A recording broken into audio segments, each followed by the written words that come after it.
नमस्कार साथियों, स्वागत है आप सभी का अपने इस चैनल एसएससी अंसारी पे, जहां पे आपको 4.5 महीना के अंदर में 450 नंबर का लक्ष्य प्रोवाइड कराया जाएगा। अगर आप पढ़ाई में बिल्कुल भी कमज़ोर हैं और चाहते हैं फर्स्ट डिवीज़न करना, तो आपको 135 दिन का समय आपके एग्ज़ाम में भी बचा हुआ है। अगर आप ये 135 दिन का समय हमें देते हैं तो 135 दिनों में 350 नंबर या फिर 300 नंबर जो कि फर्स्ट डिवीज़न लाने हेतु पर्याप्त होते हैं। आपको इतना तो ज़रूर आ जाएगा। अगर आप चाहते हैं फर्स्ट डिवीज़न करना, लेकिन आप सोच रहे हैं कैसे करें, तो बिल्कुल भी टेंशन मत लीजिए। आप हमारे चैनल को सब्सक्राइब कीजिए और सब्सक्राइब करने के बाद हमारे चैनल का सभी वीडियो आपको रोज़ के रोज़ देखना है। रोज़ रात को 9 बजे आपको देखने के लिए मिल जाएगा। आपको रोज़ एक एक सब्जेक्ट का तैयारी कराया जाएगा। जैसे आज की वीडियो में हम आपको सोशल साइंस का तैयारी कराएंगे, यानी कि एसएसटी का तैयारी कराने वाले हैं। तो आज आपको 100 क्वेश्चन टोटल देखने के लिए मिलेंगे, जिसमें से आपको अटेम्प्ट तो केवल 50 ही करने हैं, लेकिन मैं यहाँ पे एग्ज़ाम नहीं ले रहा हूँ। इस वजह से आपको 100 में 100 बनाने का कोशिश करना है। और क्या पता यही 100 में से आपको एग्ज़ाम में 10-15 क्वेश्चन देखने के लिए मिल जाए। इस वजह से आप पूरा क्वेश्चन को याद कर लेंगे। मैं साथ ही साथ आंसर भी बताते चल रहा हूँ। तो सबसे पहला क्वेश्चन है यहाँ पर, पर्यावरण संरक्षण हेतु पहला विश्व शिखर सम्मेलन कब आयोजित हुआ था? आपके सामने 4 ऑप्शन है, 1972, 1985, 1992 और 1995। तो पर्यावरण संरक्षण हेतु पहला विश्व शिखर सम्मेलन जो हुआ था 1985 में हुआ था। तो इस वजह से अपना ऑप्शन नंबर बी यहाँ पे बिल्कुल करेक्ट हो जाएगा, 1985। अगला क्वेश्चन देखते हैं, निम्नलिखित में से कौन अजैव संसाधन है? अभी यहाँ पे संसाधन चैप्टर सा एक क्वेश्चन आया है, निम्न में से कौन अजैव संसाधन है? ऑप्शन नंबर ए मानव, बी में पक्षी, सी में नदी और डी में पेड़। तो यहाँ पे बात करें, ऑप्शन नंबर सी बिल्कुल करेक्ट हो जाएगा, क्योंकि जैव का मतलब क्या होता है और अजैव का मतलब क्या होता है। जैव किसे कहते हैं दोस्तों? जैव उसे कहते हैं जो जीवित होते हैं, जिसके अंतर्गत जान होता है। लेकिन अजैव किसे कहते हैं? जिसके अंतर्गत जान नहीं होता है। मानव में जान होता है, पक्षी में जान होता है, पेड़ में भी जान होता है, लेकिन नदी में किसी प्रकार का जान नहीं होता है। इसलिए ऑप्शन नंबर सी अपना यहाँ पे बिल्कुल करेक्ट हो जाएगा। अगला क्वेश्चन देखते हैं, तीसरा क्वेश्चन, जोहान्सबर्ग में कौन सा पृथ्वी सम्मेलन आयोजित किया गया था? तो आपको बताना है प्रथम पृथ्वी सम्मेलन, द्वितीय पृथ्वी सम्मेलन, तृतीय पृथ्वी सम्मेलन या फिर चतुर्थ पृथ्वी सम्मेलन। तो जोहान्सबर्ग में जो है वो तृतीय पृथ्वी सम्मेलन आयोजित किया गया था। इस वजह से अपना ऑप्शन नंबर सी बिल्कुल करेक्ट हो जाएगा। बढ़ते हैं अगले क्वेश्चन की तरफ, जो कि चौथा क्वेश्चन है। कहता है, गंगा मैदान की पुरानी जलोढ़ मृदा क्या कहलाती है? आपके सामने 4 ऑप्शन है। ऑप्शन नंबर ए खादर, बी में बांगर, सी रेगुर और डी इनमें से कोई नहीं। तो आपको पता है जलोढ़ के 2 प्रकार होते हैं, एक खादर होते हैं और एक बांगर होते हैं। खादर नई जलोढ़ मिट्टी होती है, यहाँ पर मैं न्यू लिख दे रहा हूँ, और बांगल ओल्ड यानी कि पुरानी जलोढ़ मिट्टी होती है। आपसे पूछा क्या गया है, गंगा मैदान की पुरानी जलोढ़ मिट्टी क्या कहलाती है? तो ऑप्शन नंबर बी बांगर यहाँ पे बिल्कुल करेक्ट हो जाएगा। बी के साथ इस क्वेश्चन को बिल्कुल करेक्ट समझेंगे। अगला क्वेश्चन है, पांचवा क्वेश्चन, लोहे की मात्रा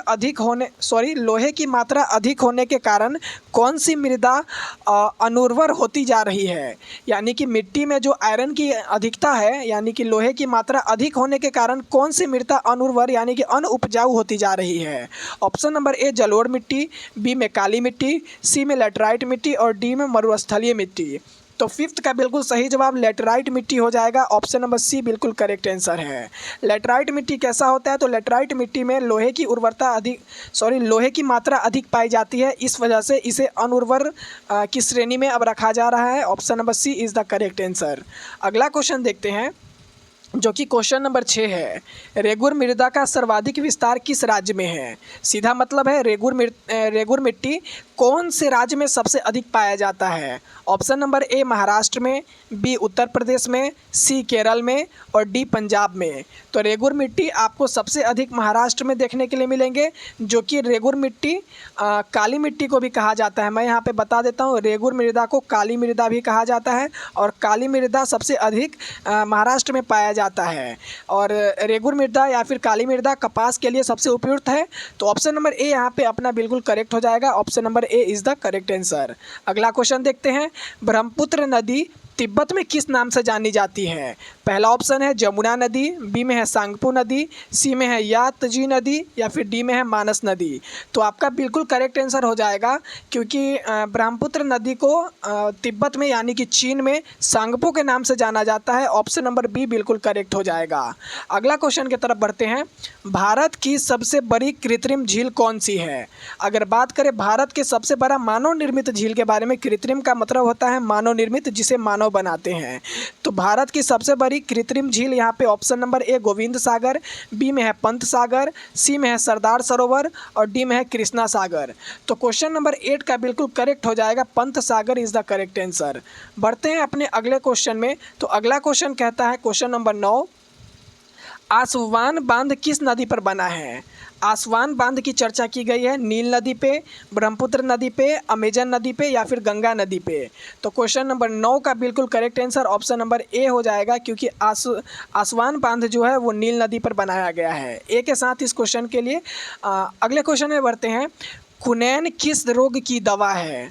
क्वेश्चन नंबर 10 कहता है कुनैन किस रोग की दवा है? ऑप्शन नंबर ए दमा, बी कैंसर, सी मलेरिया और डी में है पेचिस।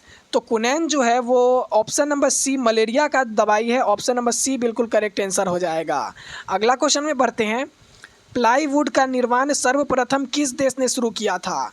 आप जो प्लाईवुड देखते हैं अपने दरवाजे में या फिर अपने बेड में प्लाईवुड देखते हैं या फिर आप किसी भी कार्य में देखते हैं प्लाईवुड का इस्तेमाल किया जाता है। तो प्लाईवुड का निर्माण सर्वप्रथम किस देश ने शुरू किया था? ऑप्शन नंबर ए है ब्रिटेन, बी है भारत, सी है अमेरिका और डी है जर्मनी। तो मैं आपको बता देना चाहता हूँ प्लाईवुड का निर्माण सर्वप्रथम जर्मनी ने किया था, इसलिए क्वेश्चन नंबर 11 का ऑप्शन नंबर डी बिल्कुल करेक्ट हो जाएगा। अगला क्वेश्चन है क्वेश्चन नंबर 12, वन संरक्षण और प्रबंधन की दृष्टि से वनों को कितने वर्गों में बांटा गया है? तो यहाँ पे क्वेश्चन नंबर 12 का ऑप्शन है ऑप्शन नंबर ए 3, बी में है 4, 5 या फिर 6। तो वनों को जो है वन संरक्षण और प्रबंधन की दृष्टि से वन को 3 भागों में बांटा गया है। ऑप्शन नंबर ए बिल्कुल करेक्ट हो जाएगा। अगला क्वेश्चन देखते हैं। उद्योगों की जननी किस खनिज को कहा जाता है? तो उद्योगों की जननी किस खनिज को कहा जाता है? ऑप्शन नंबर ए लोहा, बी में है मैंगनीज, सी में है अभ्रक और डी में है तांबा। तो उद्योगों की जननी लोहा को कहा जाता है। ऑप्शन नंबर ए बिल्कुल करेक्ट हो जाएगा। क्यों कहा जाता है? क्योंकि उद्योग में आप देखते हैं कि लोहे की फैक्ट्री बनती है, यानी कि मशीन जो होती है वो लोहे की होती है। कोई भी वहाँ पे ज़्यादा से ज़्यादा आप उद्योग में देखेंगे लोहा की अधिक ज़रूरत पड़ती है, इसलिए ऑप्शन नंबर ए यहाँ पे अपना बिल्कुल करेक्ट हो जाएगा। अगला क्वेश्चन देखते हैं। दोस्तों मैं आपको बता देना चाहता हूं, मैं यहाँ पे साथ साथ आंसर भी बताते चल रहा हूं, तो अगर आपको इन सभी का क्वेश्चन नहीं याद है तो आप आंसर को याद कर लेंगे, क्योंकि क्वेश्चन विदेश से नहीं आते हैं, क्वेश्चन आपको यहीं आपके किताब में से ही दिए जाते हैं और मैं आपको किताब में से 100 क्वेश्चन का मॉडल सेट बना के लाया हूँ। तो आप इन सभी क्वेश्चन को याद कर लीजिए, बहुत ही इंपॉर्टेंट साबित होगा। 14 नंबर क्वेश्चन कहता है कि इनमें से किस बंदरगाह से लोहे के निर्यात किया जाता है? यानी कि कौन सा जो बंदरगाह है जहां से लोहे का निर्यात किया जाता है दूसरे देशों में? मुंबई बंदरगाह, कोलकाता बंदरगाह, पारादीप बंदरगाह या फिर विशाखापत्तनम बंदरगाह। तो ऑप्शन नंबर डी बिल्कुल करेक्ट हो जाएगा। विशाखापट्टनम बंदरगाह जो केरल में है वहाँ से लोहे का सबसे अधिक निर्यात किया जाता है, इसलिए ऑप्शन नंबर डी यहाँ पे अपना बिल्कुल सही मानेंगे। अगला क्वेश्चन है क्वेश्चन नंबर 15, इनमें से कौन मैंगनीज का महत्वपूर्ण उत्पादक नहीं है? मैंगनीज का कौन उत्पादक नहीं है? यहाँ पे 4 ऑप्शन दिया गया है, जिनमें से कोई 3 तो है लेकिन एक नहीं है। तो वो एक कौन सा नहीं है वो आपको बताना है। Option number A Orissa, B में है कर्नाटक, सी में है तमिलनाडु और डी में है महाराष्ट्र। तो यहाँ पे जो तमिलनाडु हो जाएगा यह मैंगनीज का महत्वपूर्ण उत्पादक राज्य नहीं है, बल्कि उड़ीसा, कर्नाटक और महाराष्ट्र ये तीनों हो जाएंगे, सी नहीं होगा। Option number C is the बिल्कुल करेक्ट आंसर। 16वां क्वेश्चन है, गोंडवाना क्षेत्र के कोयले का निर्माण कब हुआ था? 20 करोड़ वर्ष पूर्व, बी में है 20 लाख वर्ष पूर्व, सी में है 20,000 वर्ष पूर्व और डी है इनमें से कोई नहीं। तो आपको बताना है गोंडवाना क्षेत्र के कोयले का निर्माण कब किया गया था। तो ये कोयले का निर्माण 20 करोड़ वर्ष पूर्व हुआ था, गोंडवाना भूमि के कोयले का निर्माण। Option number A is the correct answer. अगला क्वेश्चन देखते हैं, 17 नंबर क्वेश्चन है, भारत में कोयले का प्रमुख उत्पादक राज्य कौन है? चार ऑप्शन है आपके सामने, पश्चिम बंगाल, झारखंड, उड़ीसा और छत्तीसगढ़। तो यहाँ पे झारखंड जो हो जाएगा वो कोयले का प्रमुख उत्पादक राज्य है, इसलिए ऑप्शन नंबर बी बिल्कुल करेक्ट हो जाएगा। आपने सुना होगा यहाँ पे झारखंड में सबसे अधिक कोयला पाई जाती है और इसी झारखंड से कोयले के बगान में हीरा भी मिलते हैं। अगला क्वेश्चन देखते हैं, क्वेश्चन नंबर 18 क्या कहता है, मुंबई हाई क्यों प्रसिद्ध है। तो मुंबई हाई आपको बताना है फेमस क्यों है। ऑप्शन नंबर ए है कोयले के निर्यात हेतु, ऑप्शन नंबर बी है तेल शोधक कारखाना हेतु, सी है खनिज तेल हेतु और डी में है परमाणु शक्ति हेतु। तो मुंबई हाई क्यों प्रसिद्ध है, यहाँ पे जो हो जाएगा खनिज तेल हेतु प्रसिद्ध है। बहुत सारे बच्चे तेल शोधक कारखाना मार के आ जाएंगे, लेकिन ये बिल्कुल गलत ऑप्शन है। खनिज तेल हेतु यहाँ पे मुंबई हाई प्रसिद्ध है। Option number C is the correct answer. Next question है, भारत में ज्वार की सबसे अधिक खेती कहाँ की जाती है। यहाँ पे आपको बताना है ज्वार की सबसे अधिक खेती कहाँ की जाती है। ऑप्शन नंबर ए महाराष्ट्र है, बी में गुजरात है, सी में उत्तर प्रदेश है और डी में तमिलनाडु है। तो आपको बताना है ज्वार की सबसे अधिक भारत के किस राज्य में खेती की जाती है। तो यहाँ पे महाराष्ट्र बिल्कुल करेक्ट हो जाएगा। आपको ध्यान रखना है कपास भी महाराष्ट्र में सबसे अधिक उगाया जाता है और ज्वार भी महाराष्ट्र में सबसे अधिक उगाया जाता है, इसलिए ऑप्शन नंबर ए बिल्कुल सही जवाब है। अगला क्वेश्चन है, थ्रेसर का प्रयोग किस कार्य के लिए किया जाता है। तो थ्रेसर का जो प्रयोग है, ऑप्शन नंबर ए कृषि उत्पादन में, बी में है चीनी उत्पादन में, बी में है कृषि कार्य में, सी में है पशुपालन में और डी में है दूध उत्पादन में। तो थ्रेसर का जो प्रयोग है वो कृषि उत्पादन में किया जाता है। ऑप्शन नंबर बी बिल्कुल करेक्ट हो जाएगा। आपने सुना होगा धान निकालने वाली मशीन या फिर गेहूं की काटने वाली जो मशीन होती है उसे थ्रेसर कहा जाता है, इस वजह से ऑप्शन नंबर बी कृषि कार्य बिल्कुल सही जवाब हो जाएगा। अगला क्वेश्चन है, निम्नलिखित में खरीफ फसल कौन सी है। अब आपको बताना है इनमें से खरीफ फसल कौन है। ऑप्शन नंबर ए है गेहूं, बी में है सरसों, सी में है चावल और डी में है मटर। तो खरीफ फसल आपको बताना है ऑप्शन नंबर सी चावल बिल्कुल सही हो जाएगा, क्योंकि चावल और गेहूँ ये दोनों ही जो हो जाएगा, गेहूँ और चावल खरीफ रबी फसल है। तो आपको ध्यान रखना है चावल खरीफ हो जाएगा जबकि गेहूँ रबी हो जाएगा। आपको मैं एक ट्रिक बताता हूँ इन दोनों मुख्य क्वेश्चन को याद करने का। गे और हूँ, गेहूँ में कितने शब्द आते हैं, 2 शब्द आते हैं और मैं यहाँ पे बता दूँ ये रबी फसल है। अब आप देखिए रबी में कितने शब्द आते हैं, तो 2 आते हैं। वैसे ही यहाँ पे चावल जो है, चावल में 3 शब्द हैं और ये चावल किस में आते हैं, खरीफ में आते हैं। तो आप देख सकते हैं खरीफ में कितने शब्द हैं, खरीफ में भी 3 शब्द हैं। तो आपको ध्यान रखना है गेहूं में 2 शब्द और रबी में भी 2 शब्द, चावल में 2 शब्द और खरीफ में भी 2 शब्द। चलिए पढ़ते हैं अपने अगले क्वेश्चन की तरफ। इसका बिल्कुल सही जवाब चावल हो जाएगा। Option number C is the correct answer. 22वां नंबर क्वेश्चन कहता है, भारत में सबसे पहले स्थापित लौह इस्पात कंपनी निम्नलिखित में से कौन है। ऑप्शन नंबर ए है भारतीय लोहा और इस्पात कंपनी जिसे IISCO कहा जाता है, बी में है टाटा लोहा इस्पात कंपनी जिसे टिस्को कहा जाता है, सी में है बोकारो स्टील सिटी और डी में है विश्वेश्वरैया लोहा और इस्पात उद्योग। आप क्वेश्चन को समझेंगे कि भारत में सबसे पहला लोहा कारखाना कौन सा स्थापित किया गया है। तो यहाँ पे बिल्कुल सही जवाब हो जाएगा टाटा लोहा इस्पात कंपनी, बिल्कुल सही जवाब हो जाएगा। Option number B is the correct answer. बढ़ते हैं अपने अगले क्वेश्चन में, जहाँ पे पूछा गया है निम्नलिखित में से कौन उद्योग कृषि पर आधारित नहीं है। ऑप्शन नंबर ए है सूती वस्त्र, ऑप्शन नंबर बी है सीमेंट, सी में है चीनी और डी में है जूट। आपको पता होगा सूती वस्त्र कृषि से प्राप्त होते हैं, जूट वस्त्र कृषि से प्राप्त होते हैं, चीनी कृषि से प्राप्त होती है, लेकिन सीमेंट कृषि से प्राप्त नहीं होते हैं। ऑप्शन नंबर बी बिल्कुल करेक्ट हो जाएगा, क्योंकि यहाँ पे जूट बनाने के लिए जूट की आवश्यकता होती है, सूती वस्त्र बनाने के लिए कपास की आवश्यकता होती है, चीनी बनाने के लिए गन्ना की आवश्यकता होती है, जो कि सब कृषि से संबंधित है। लेकिन यहाँ पे सीमेंट पत्थर से बनाया जाता है। Option number B is the correct answer. अगला क्वेश्चन है, निम्नलिखित में से कौन उपभोक्ता उद्योग है। ऑप्शन नंबर ए चीनी, बी में है सीमेंट, सी में है अबरक और डी में है लोहा इस्पात। तो उपभोक्ता उद्योग जो है ऑप्शन नंबर ए चीनी हो जाएगा, क्योंकि लोहा इस्पात कोई भी कस्टमर डायरेक्ट नहीं लेता है दुकान से, अबरक कोई भी डायरेक्ट दुकान से कस्टमर नहीं लेता है, सीमेंट कोई भी डायरेक्ट दुकान से कस्टमर नहीं लेता है, लेकिन चीनी जो है एक उपभोक्ता उद्योग हो जाएगा। Option number A is the correct answer, क्योंकि ये हर एक घर में हर एक लोग के पास पाया जाता है।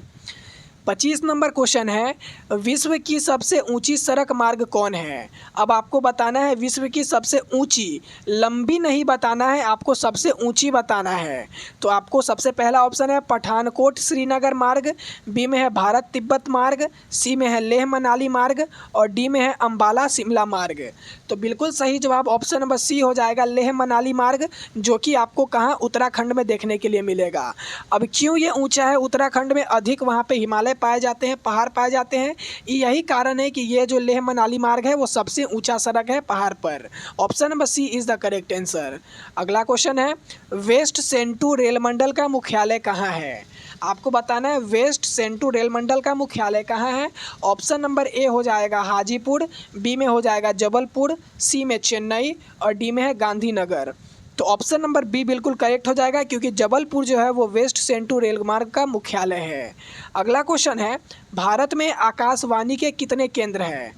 आकाशवाणी का आपको केंद्र बताना है, 52 केंद्र है, 152 है, 403 है या फिर 450 है। तो 27 का बिल्कुल सही जवाब ऑप्शन नंबर सी हो जाएगा, 403 आकाशवाणी केंद्र भारत में मौजूद है। अगला क्वेश्चन, बिहार में कल कितने अधिसूचित क्षेत्र में वन का विस्तार है। आपको बताना है बिहार में कुल कितने अधिसूचित क्षेत्र में वन का विस्तार है। Option number A 6374 kilometre, B में है 6370 किलोमीटर, सी में है 6380 किलोमीटर और डी में है 6350 किलोमीटर। तो आपको एग्जैक्ट याद रखना है कितना किलोमीटर है, क्योंकि यहाँ पे आप देख सकते हैं सब में 6300, 6300, 6300 और 6300 बताया गया है। तो ऑप्शन नंबर ए बिल्कुल करेक्ट हो जाएगा, 6374 kilometre is the correct answer. अगला क्वेश्चन है, बिहार में नहरों द्वारा सर्वाधिक सिंचाई किस जिले में की जाती है। तो ऑप्शन नंबर ए है सीतामढ़ी में, बी में है पटना, सी में है रोहतास और डी में है नवादा। आपको बताना है बिहार में नहरों द्वारा कौन से जिले में सर्वाधिक सिंचाई की जाती है। तो इसका बिल्कुल करेक्ट आंसर रोहतास हो जाएगा, क्योंकि रोहतास जिले में नहरों से अधिक सिंचाई की जाती है। Option number C is the correct answer. अगले क्वेश्चन में बढ़ते हैं। यहाँ पे पूछा गया है 30 नंबर सवाल है, बिहार में नहरों द्वारा सर्वाधिक सिंचाई किस जिले में होती है। अब क्वेश्चन तो सेम है लेकिन ऑप्शन यहाँ पे चेंज कर दिया गया है, रोहतास, सिवान, गया और पश्चिम चंपारण। तो आपके सामने फिर से रोहतास आया है, इस वजह से रोहतास बिल्कुल करेक्ट हो जाएगा। आप देखेंगे कि क्वेश्चन तो सेम था, यहाँ भी रोहतास सही जवाब है और नीचे भी क्वेश्चन सेम है, तो यहाँ भी रोहतास सही जवाब हो जाएगा। सेम सेम बट थोड़ा सा डिफरेंट। 31वां नंबर क्वेश्चन है, पर्वतीय छायाकरण विधि में भू आकृतियों पर किस दिशा से प्रकाश पड़ने की कल्पना की जाती है। तो आपके सामने 4 ऑप्शन है। ऑप्शन नंबर ए उत्तर पूर्व, बी में है उत्तर दक्षिण, सी में है उत्तर पश्चिम और डी में है दक्षिण पश्चिम। तो 31 का बिल्कुल करेक्ट आंसर हो जाएगा, उत्तर पश्चिम इज़ द करेक्ट आंसर। अगले क्वेश्चन में बढ़ते हैं। तो आपको बताना है उच्चावच प्रदर्शन के लिए हाशियर विधि का विकास किसने किया। तो बिल्कुल करेक्ट आंसर हो जाएगा लेहमान, यहाँ पे ऑप्शन नंबर बी। चलिए अगले क्वेश्चन में चलते हैं। तल चिन्ह की सहायता से किस स्थान पर विशेष की मापी गई ऊंचाई को क्या कहा जाता है। तो चल की चिन्ह की सहायता से किसी स्थान विशेष की मापी गई ऊंचाई को क्या कहा जाता है। ऑप्शन नंबर ए स्थानिक ऊंचाई, बी में है विशेष ऊंचाई, सी में है समोच्च रेखा और डी में है त्रिकोणमितीय स्टेशन। तो यहाँ पे ऑप्शन नंबर ए बिल्कुल करेक्ट हो जाएगा, क्योंकि स्थानिक ऊंचाई उसे कहते हैं जो तल चिन्ह की सहायता से किसी स्थान विशेष की मापी गई ऊंचाई हो। Option number A is the correct answer. अगला क्वेश्चन में बढ़ते हैं। अगला क्वेश्चन पूछा गया है, निम्नलिखित में से कौन जर्मन चांसलर था। मेजिनी, हिगेल, बिस्मार्क या फिर विक्टर एमेन्यूल। तो 34 का बिल्कुल करेक्ट जवाब ऑप्शन नंबर सी हो जाएगा, क्योंकि बिस्मार्क जो थे वो जर्मन का चांसलर था। Option number C is the correct answer. Next question है, नेपल्स की क्रांति कब हुई थी। आप देख सकते हैं ये 2025 में पूछा गया सवाल है। आपको बताना है नेपल्स की क्रांति कब हुई थी। 1789 में, 1821 में, 1839 में या फिर 1917 में। 1917 से मैं यहाँ पे बता देना चाहता हूँ चंपारण सत्याग्रह हुआ था। तो आपको याद रखना है 1917 में चंपारण सत्याग्रह, 1839, 1821 या फिर 1789। तो 35 का बिल्कुल correct answer option number B हो जाएगा, 1821। बढ़ते हैं अपने अगले क्वेश्चन में। सेडोन के युद्ध में किसकी पराजय हुई थी। तो सेडोन के युद्ध में फ्रांस की पराजय हुई थी, जर्मनी की, ऑस्ट्रिया की या फिर लेनिन की? तो बिल्कुल करेक्ट आंसर ऑप्शन नंबर ए हो जाएगा, क्योंकि सेडोन की जो युद्ध हुई थी उसमें फ्रांस का पराजय हुआ था। अगला क्वेश्चन है, विश्व का पहला समाजवादी देश कौन है? सॉरी, कौन था, कौन है बात वही है, 2025 में पूछा गया सवाल है। विश्व का प्रथम समाजवादी देश, option number A Germany, B में है फ्रांस, सी में है रूस और डी में है भारत। तो बिल्कुल सही जवाब हो जाएगा, सबसे पहला विश्व जो कि समाजवादी देश बना वो रूस हो जाएगा। Option number C is the correct answer. अगला क्वेश्चन है, वैज्ञानिक समाजवाद की अवधारणा का प्रतिपादक किसने किया? यह भी 2025 में पूछा गया सवाल है। ऑप्शन नंबर ए रॉबर्ट ओवर ने किया, कार्ल मार्क्स ने किया, लाला लाजपत राय ने किया या लुई ब्लॉक ने किया? तो बिल्कुल करेक्ट आंसर कार्ल मार्क्स हो जाएगा। यहाँ पे वैज्ञानिक समाजवाद की अवधारणा का प्रतिपादक कार्ल मार्क्स ने किया था, इस वजह से ऑप्शन नंबर बी बिल्कुल करेक्ट आंसर हो जाएगा। अगला क्वेश्चन है, समाजवादियों की बाइबिल किसे कहा जाता है? तो समाजवादियों का बाइबिल दास कैपिटल को कहा जाता है। ऑप्शन नंबर बी बिल्कुल करेक्ट हो जाएगा। चलिए मैं ऑप्शन के साथ साथ पढ़ता हूँ, थोड़ा सा मिस्टेक हो गया, मैं ऑप्शन नहीं दिया था लास्ट क्वेश्चन में। 40वां नंबर क्वेश्चन है, वियतनाम का एकीकरण कब हुआ था? देख सकते हैं पॉइंटेड क्वेश्चन है, 2025 में कुछ पूछा गया है। तो वियतनाम का एकीकरण कब हुआ था? Option number A 1974, option number B 1975, option number C 1976 या फिर ऑप्शन नंबर डी 1977। तो बिल्कुल correct answer option number B हो जाएगा, 1977 में वियतनाम का एकीकरण हुआ था। 1975 से आपको एक चीज़ और ध्यान में रखना है कि जो देश में सबसे पहली राष्ट्रीय आपातकाल लगी थी अनुच्छेद 352 के द्वारा, वो वर्ष 1975 में ही लगी थी। तो यहाँ पे वियतनाम का एकीकरण भी 1975 में हुआ था। अगला क्वेश्चन है, हो ची मिन्ह कहाँ का शासक था? 2025 का पूछा गया क्वेश्चन है। तो उत्तरी वियतनाम, दक्षिणी वियतनाम, लाओस और कंबोडिया। तो जो हो ची मिन्ह हो जाएगा वो उत्तरी वियतनाम का शासक था, जिस वजह से ऑप्शन नंबर ए बिल्कुल करेक्ट आंसर है। अगला क्वेश्चन है, दक्षिणी वियतनाम में बाओदाई की सरकार ने निम्न में से किसकी समर्थक की? तो ऑप्शन नंबर ए में है चीन की, बी में है स्पेन की, सी में है फ्रांस की या फिर डी में है पुर्तगाल की? तो आपका बिल्कुल करेक्ट आंसर यहाँ पे फ्रांस हो जाएगा, क्योंकि दक्षिणी वियतनाम में बाओदाई की सरकार यहाँ पे फ्रांस का समर्थन किया था। Option number C is the correct answer. अगला क्वेश्चन है, बंगाल विभाजन 1911 ईस्वी में किसने रद्द किया? तो मैं आपको बता देना चाहता हूँ, बंगाल विभाजन जो है 1905 में लॉर्ड कर्जन के द्वारा बंगाल का विभाजन किया गया था। तो आपको बताना है इसे 1911 में रद्द किसने किया? Option number A Lord Lytton, option number B Lord Curzon, option number C Lord Ripon और डी में है लॉर्ड हार्डिंग। तो यहाँ पे आपका बिल्कुल correct answer option number D हो जाएगा, क्योंकि 1911 के समय में लॉर्ड हार्डिंग वहाँ के वायसराय होते हैं। Option number D is the correct answer. अगला क्वेश्चन देखते हैं, 44 नंबर क्वेश्चन है, मोपला विद्रोह कहाँ हुआ था? 2025 का पूछा गया क्वेश्चन है। मोपला विद्रोह कहाँ हुआ था?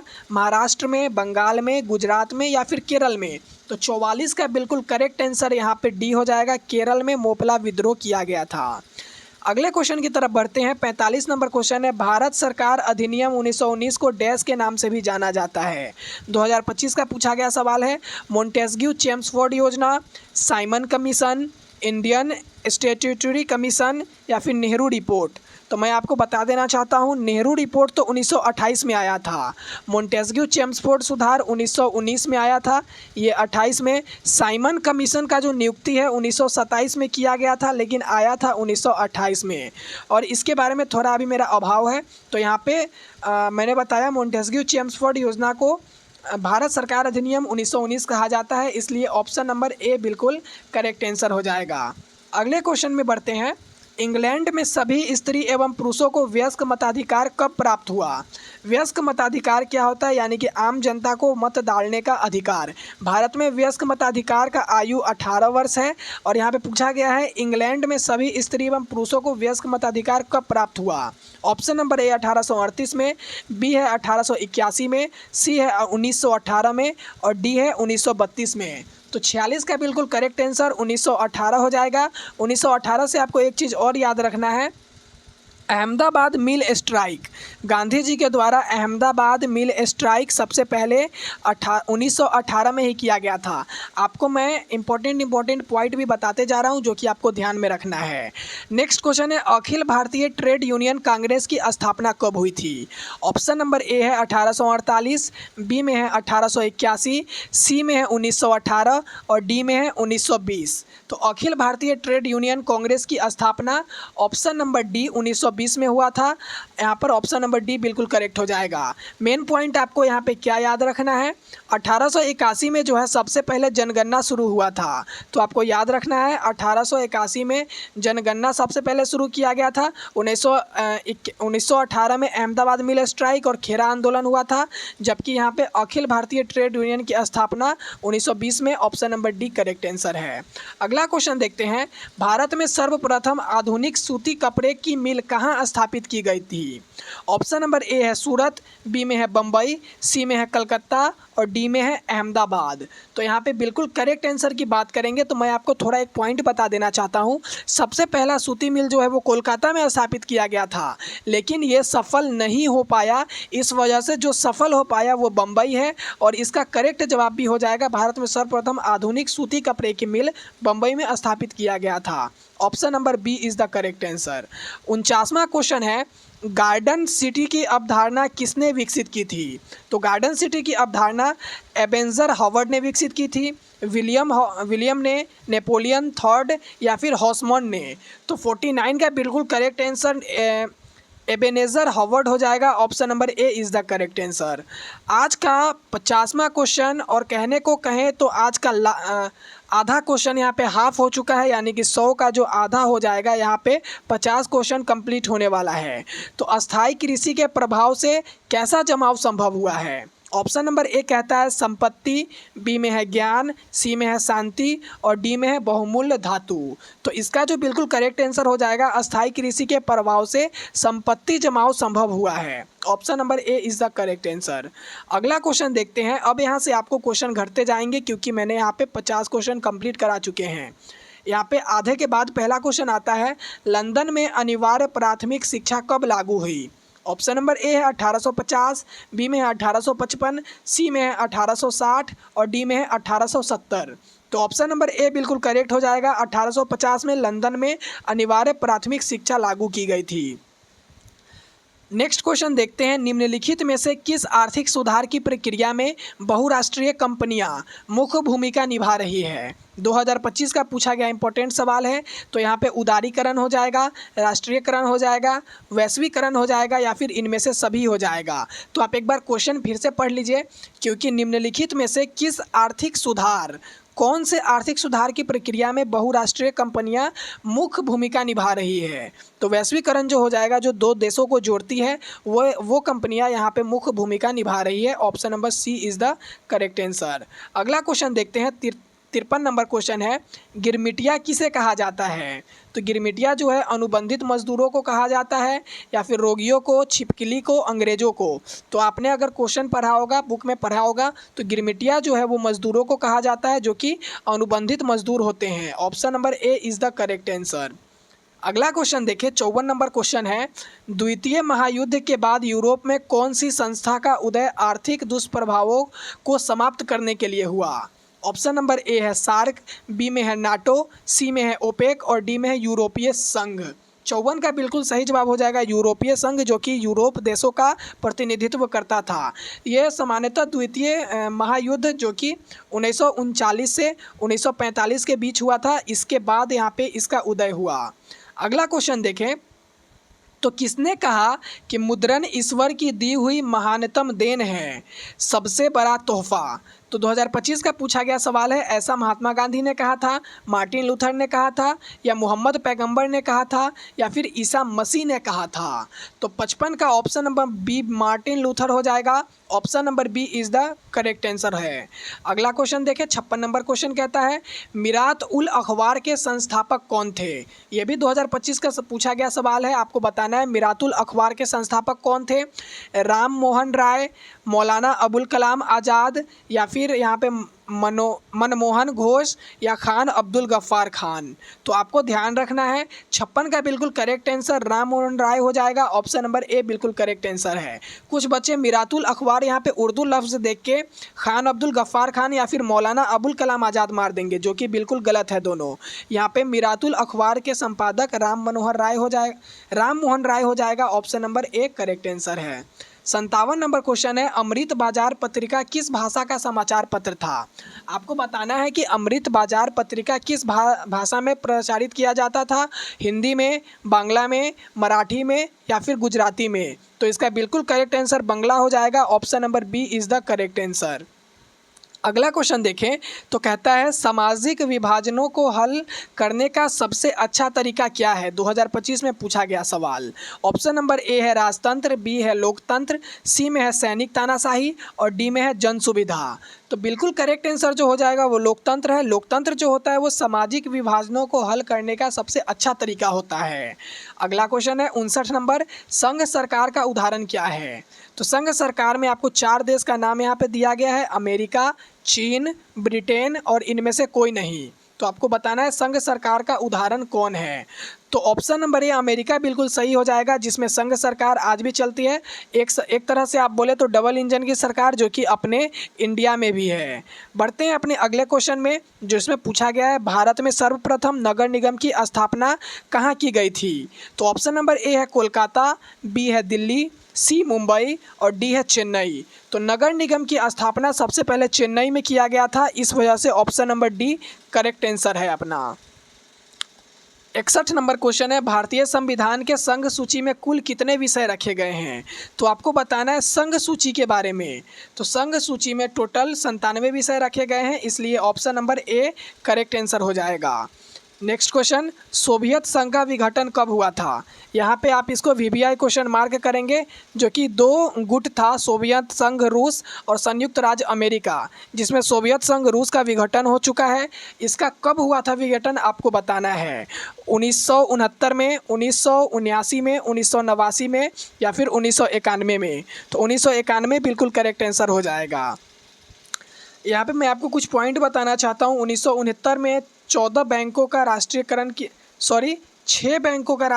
किया गया था और इसके बाद अगला जो है 14 बैंकों का राष्ट्रीयकरण 1980 में किया गया था। तो आपको ध्यान रखना है 1969 में 6 बैंकों का राष्ट्रीयकरण किया गया था। 1989 में जो वोट डालने का अधिकार है वो 21 वर्ष से लेकर 18 वर्ष तक लाया गया था। आपको पता होगा या फिर नहीं पता होगा, आप अपने पापा या फिर दादाजी से पूछेंगे, वोट डालने का अधिकार पहले 21 वर्ष था, लेकिन अभी आपके टाइम में 18 वर्ष में आप वोट डाल पाएंगे। तो यहाँ पे सोवियत संघ का विघटन 1991 में हुआ था। Option number D is the correct answer. अगला क्वेश्चन है, भारत में कहाँ महिलाओं के लिए आरक्षण की व्यवस्था है। तो आपको बताना है लोकसभा में, विधानसभा में, पंचायती राज व्यवस्था में और डी में है मंत्रिमंडल में। तो भारत में महिलाओं के लिए आरक्षण पंचायती राज व्यवस्था में किया गया है, इस वजह से ऑप्शन नंबर सी यहाँ पे बिल्कुल करेक्ट हो जाएगा। और कितनी आरक्षण की व्यवस्था है, तो 33% यहाँ पे आरक्षण की व्यवस्था की गई है। अगला क्वेश्चन देखते हैं, भारतीय लोकतंत्र में सत्ता के विरुद्ध जन आक्रोश किस दशक से प्रारंभ हुआ था। तो ऑप्शन नंबर ए है 1960 के दशक से, 1970 के दशक से, 1980 के दशक से या फिर 1990 के दशक से।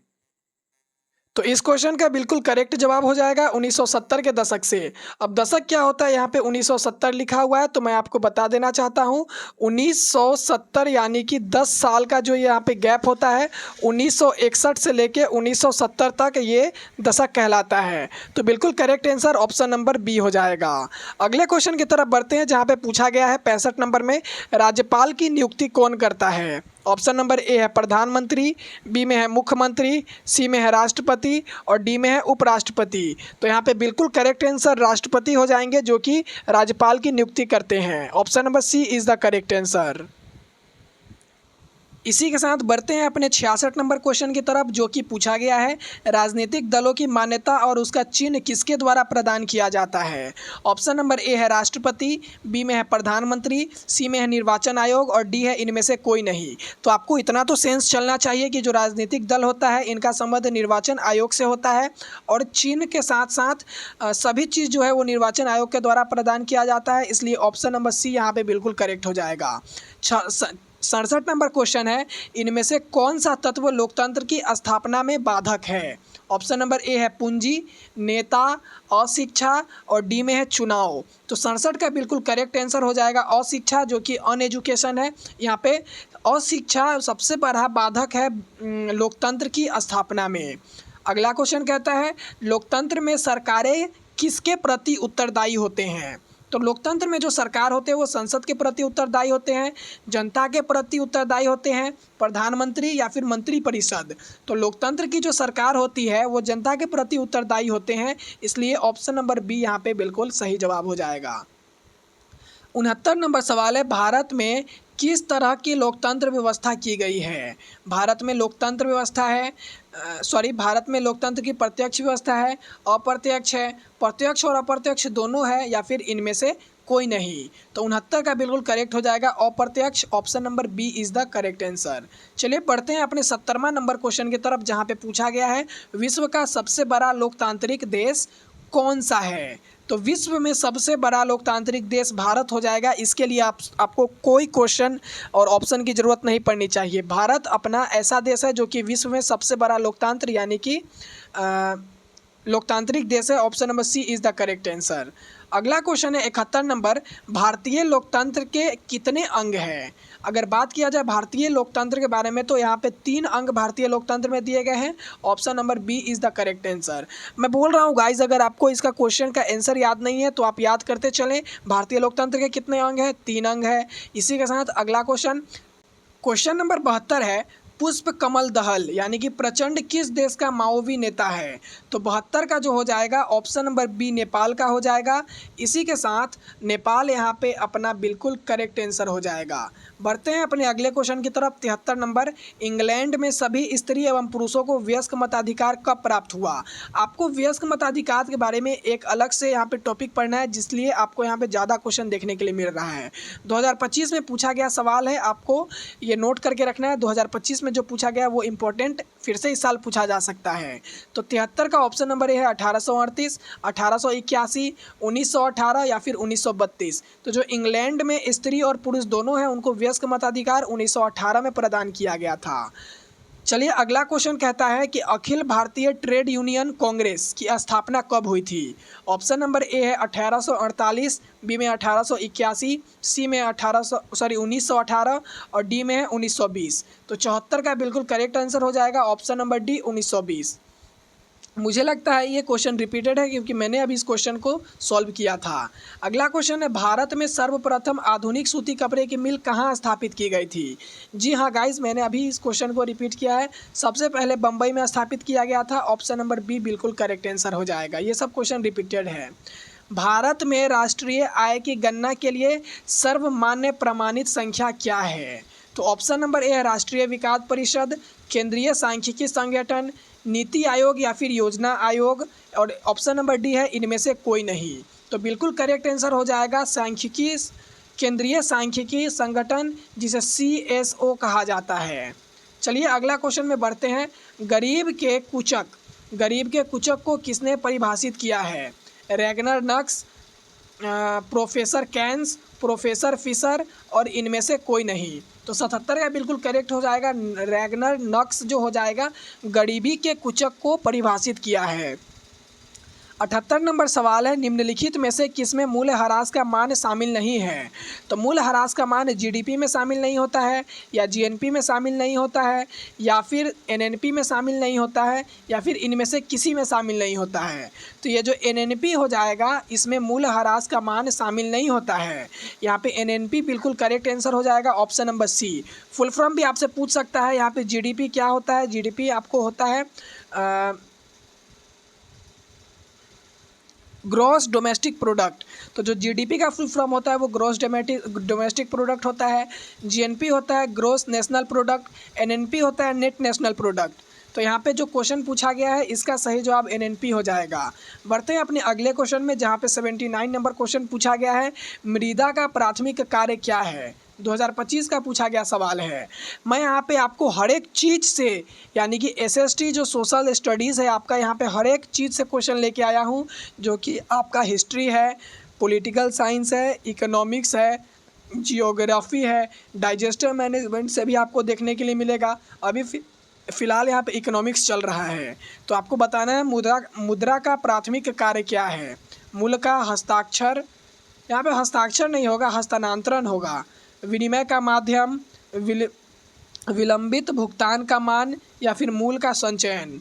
तो बिल्कुल करेक्ट जवाब हो जाएगा ऑप्शन नंबर ई, विनिमय का माध्यम है। विनिमय का मतलब होता है आदान प्रदान या फिर खरीद बिक्री। तो जो मुद्रा होता है इसकी वजह से हम खरीद बिक्री कर पाते हैं। Option number B is the correct answer. अगले क्वेश्चन में बढ़ते हैं। निम्नलिखित में से किस संपत्ति की तरलता सबसे कम होती है। तो 2025 का पूछा गया सवाल है, आपको बताना है किस संपत्ति की तरलता सबसे कम होती है।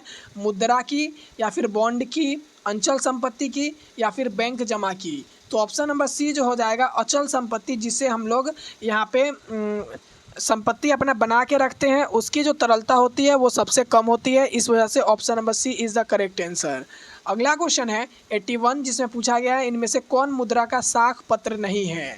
Option number A cheque, draft, हुंडी और चित्र मुद्रा। तो 81 का ऑप्शन नंबर डी हो जाएगा। चित्र मुद्रा इस साख पत्र नहीं होता है, बल्कि जबकि यहाँ पे चेक जो हो जाएगा वो साख मुद्रा होता है। साख पत्र, ड्राफ्ट और हुंडी ये तीनों होता है साख पत्र, जबकि यहाँ पे चित्र मुद्रा नहीं होते हैं। 82 नंबर क्वेश्चन है दीर्घकालीन ऋण प्रदान करने वाली संस्था कौन सी है। यानी कि अत्यधिक समय के लिए जो लोन देने वाली संस्था है वो कौन सी संस्था है। कृषक महाजन, भूमि विकास बैंक, प्राथमिक कृषि साख समिति, या फिर इनमें से कोई नहीं। तो आपको जो बिल्कुल करेक्ट आंसर यहाँ पे मिलेगा वो भूमि विकास बैंक हो जाएगा, क्योंकि आपको ये भूमि खरीदने के लिए लोन देती है। इसका मतलब दीर्घकालीन लोन आपको भूमि विकास बैंक के द्वारा प्रदान किया जाता है। महाजन किसे कहते हैं। महाजन साहूकार को कहते हैं, जो कि आपके इलाका में कोई व्यक्ति होते हैं जो कि आपको 2% या फिर 3% पर लोन प्रदान करवाते हैं। अगला क्वेश्चन कहता है यहाँ पे सहकारिता प्रांतीय सरकारों का हस्तांतरण विषय कब बनी। ऑप्शन नंबर ए है 1929, बी में है 1919, सी में है 1918 और डी में है 1914। तो सहकारिता प्रांतीय सरकारों का हस्तांतरित विषय 1919 में बनी थी, इसलिए ऑप्शन नंबर बी बिल्कुल करेक्ट आंसर हो जाएगा। ये चारों वर्ष यहाँ पे इम्पोर्टेंट है, इसलिए मैं चारों को डिफाइन कर देता हूँ। 1919 में क्या हुआ था। लाहौर नदी के किनारे में कांग्रेस के सभी सदस्यों द्वारा रावी नदी के किनारे लाहौर में अधिवेशन किया गया था, और वहाँ पे सबसे पहले जन गण मन पढ़ा गया था, राष्ट्रीय गान। उसके बाद ऑप्शन नंबर बी में यहाँ 1919 है। ये 1919 किससे संबंधित है। तो 1919 में रोलेक्ट एक्ट आया था, और रोलेक्ट एक्ट के बाद यहाँ पे साइमन कमीशन आया था, इसलिए 1919 यहाँ पे इम्पोर्टेंट हो जाएगा। 1918 में खेरा आंदोलन और अहमदाबाद मिल स्ट्राइक हुआ था, जबकि 1914 में यहाँ पे प्रथम विश्व युद्ध 1914 से लेके 1918 तक चली थी। फिलहाल अपना यहाँ पे सहकारिता प्रांतीय का ऑप्शन नंबर बी बिल्कुल करेक्ट हो जाएगा, 1919। अगला क्वेश्चन है ग्रामीण बैंक की स्थापना किस वर्ष में की गई थी। तो ग्रामीण बैंक की जो स्थापना है वो 2 अक्टूबर 1975 को किया गया था। गांधी जी के जन्मदिन के अवसर पे 1975 में किया गया था, इसलिए 84 का option number A is the correct answer. अगला क्वेश्चन है 85 में कहा गया है भारत की अधिकांश जनसंख्या अर्थव्यवस्था के किस क्षेत्र में संलग्न करते हैं। तो प्राथमिक अथवा कृषि क्षेत्र, द्वितीय अथवा उद्योग क्षेत्र, तृतीय अथवा सेवा क्षेत्र, या फिर इनमें से कोई नहीं। आपको क्वेश्चन में क्या पूछा गया है कि भारत की अधिकांश जनसंख्या अर्थव्यवस्था के किस क्षेत्र में संलग्न है, यानी कि किससे रिलेटेड है। तो 85 का आपको बिल्कुल सही जवाब प्राथमिक क्षेत्र हो जाएगा, क्योंकि भारत के अधिक लोग यहाँ पे 55 से 60% लोग जो है ना वो यहाँ पे कृषि पे निर्भर है। तो कृषि क्षेत्र बिल्कुल सही जवाब हो जाएगा। 86 नंबर क्वेश्चन है जवाहर रोजगार योजना कब लागू किया गया था। 2025 में पूछा गया सवाल है। तो ऑप्शन नंबर ए है 1988, 1989, 1990 और 1991 में। तो 86 का बिल्कुल करेक्ट आंसर हो जाएगा ऑप्शन नंबर बी, 1989 में जवाहर रोजगार योजना लागू किया गया था। आपको मैं बता देना चाहता हूँ 1979 में एक चीज़ और हुआ था, जो कि मैं हर साल जो इम्पोर्टेंट है वो आपको बताते चल रहा हूँ। मत डालने का अधिकार 21 से 18 किया गया था। 1991 में क्या हुआ था। 1991 में इकोनॉमिक पॉलिसी यानी कि NEPG नई आर्थिक नीति जो होती है वो लागू किया गया था ऑप्शन नंबर डी में। लेकिन यहाँ पे जवाहर रोजगार योजना 1989 में शुरू किया गया था, इसलिए ऑप्शन नंबर बी बिल्कुल करेक्ट आंसर हो जाएगा। अगला क्वेश्चन है, निम्न में से कौन गैर आर्थिक आधारभूत संरचना का अंग है? ऊर्जा, शिक्षा, यातायात या फिर संचार। तो यहाँ पे अपना बिल्कुल सही जवाब हो जाएगा, शिक्षा जो है वो गैर आर्थिक आधारभूत संरचना का अंग है। अगले क्वेश्चन में बढ़े तो यहाँ पे अगला क्वेश्चन कहता है कि विश्व व्यापार संगठन के वर्तमान सदस्यों की संख्या कितनी है? ऑप्शन नंबर ए 166, बी में है 137, सी में है 147 या फिर डी में है 198। तो आपको बताना है विश्व व्यापार संगठन के वर्तमान सदस्यों की संख्या कितनी है। तो 166 आपको ध्यान में रखना है, विश्व व्यापार संगठन के वर्तमान सदस्यों की संख्या। 89 नंबर क्वेश्चन है, भारतीय आर्थिक सुधारों में किसे शामिल किया गया है? तो भारतीय आर्थिक सुधार में उदारीकरण को शामिल किया गया है, निजीकरण को, वैश्वीकरण को या फिर इनमें से सभी को शामिल किया गया है। तो आपको 79 का ऑप्शन नंबर डी बिल्कुल सही हो जाएगा, क्योंकि भारतीय आर्थिक सुधार में उदारीकरण, निजीकरण और वैश्वीकरण तीनों को शामिल करके इनमें से सभी बिल्कुल सही जवाब हो जाएगा। अगला क्वेश्चन है, सरकार द्वारा आर्थिक क्रियाओं पर अनावश्यक नियंत्रण एवं प्रतिबंध को हटाना क्या कहलाता है? तो ऑप्शन नंबर ए निजीकरण हो जाएगा, विनिवेश, उदारीकरण या फिर वैश्वीकरण हो जाएगा। तो ये जो उदारीकरण दिख रहा है इसका यही उदाहरण है, सरकार द्वारा आर्थिक क्रियाओं पर अनावश्यक नियंत्रण एवं प्रतिबंध को हटा देना उदारीकरण कहलाता है। अगला क्वेश्चन देखते हैं, 91 नंबर क्वेश्चन। यहाँ से आपको बस 10 क्वेश्चन का आंसर और करना है, आपको याद भी करते चलना है। अगर आप ये क्वेश्चन को याद करना चाहते हैं तो वीडियो को दोबारा से देख के दोबारा से याद कर लीजिएगा। यदि उपभोक्ता की शिकायत 1 करोड़ से अधिक की हो तो उसे कहाँ शिकायत दर्ज करनी होगी? ऑप्शन नंबर ए जिला उपभोक्ता फोरम, राज्य उपभोक्ता फोरम या फिर राष्ट्रीय आयोग और डी में है इनमें से कोई नहीं। तो यदि उपभोक्ता की शिकायत 1 करोड़ से अधिक है तो उन्हें राष्ट्रीय आयोग में अपना शिकायत दर्ज करना पड़ेगा। जबकि अगर आपका 10-20 रुपया 50 रुपया का रिलेटेड कोई समस्या है तो आप जिला उपभोक्ता फोरम में जा सकते हैं। 1-2 लाख का समस्या है तो आप राज्य उपभोक्ता फोरम में, जबकि करोड़ वाला समस्या आपको राष्ट्रीय आयोग में दिया जाता है। ऑप्शन नंबर सी करेक्ट है। 92 नंबर क्वेश्चन है, उपभोक्ता संरक्षण अधिनियम के अंतर्गत शिकायत दर्ज करने समय सीमा क्या है? आपका अगर कोई फ्रॉड हो जाता है सामान खरीदते समय कहीं से भी, फ्लिपकार्ट, मीशो या फिर कोई भी दुकान मॉल से, अगर आपका कोई कंज्यूमर है, अगर आपके साथ कोई फ्रॉड हो जाता है या फिर समस्या है तो आप अपना जो है शिकायत कितने दिन के अंदर में दर्ज करा सकते हैं? तो बिल्कुल सही जवाब हो जाएगा 2 वर्ष के अंदर में आप अपना शिकायत को दर्ज कराएंगे। समय सीमा यहाँ पे 2 वर्ष रखी गई है। 93 नंबर सवाल है, सोने के आभूषण की शुद्धता की पहचान किस चिन्ह से की जाती है?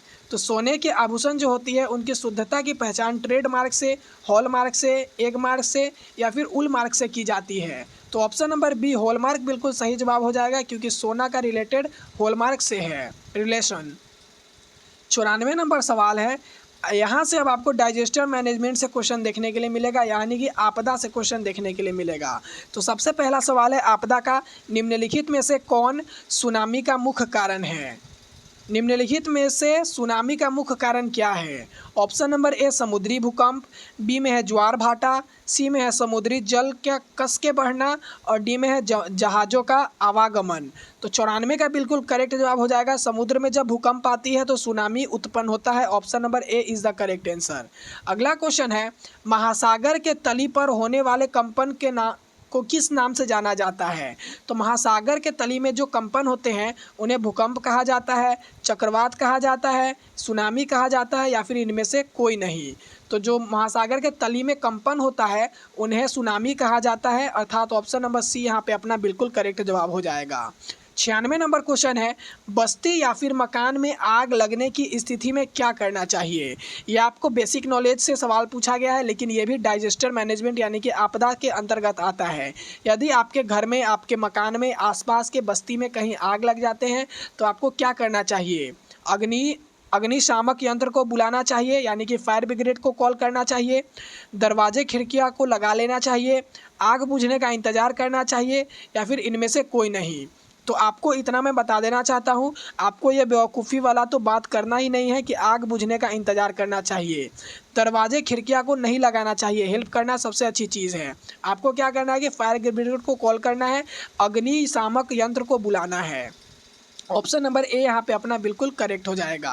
अगला क्वेश्चन देखें तो बाढ़ के समय निम्नलिखित में से किस स्थान पर जाना चाहिए। ऑप्शन नंबर ए है ऊंची भूमि वाले स्थान पे, बी में है गांव के बाहर, सी में है जहां है उसी स्थान पर रहना चाहिए, या फिर खेतों में।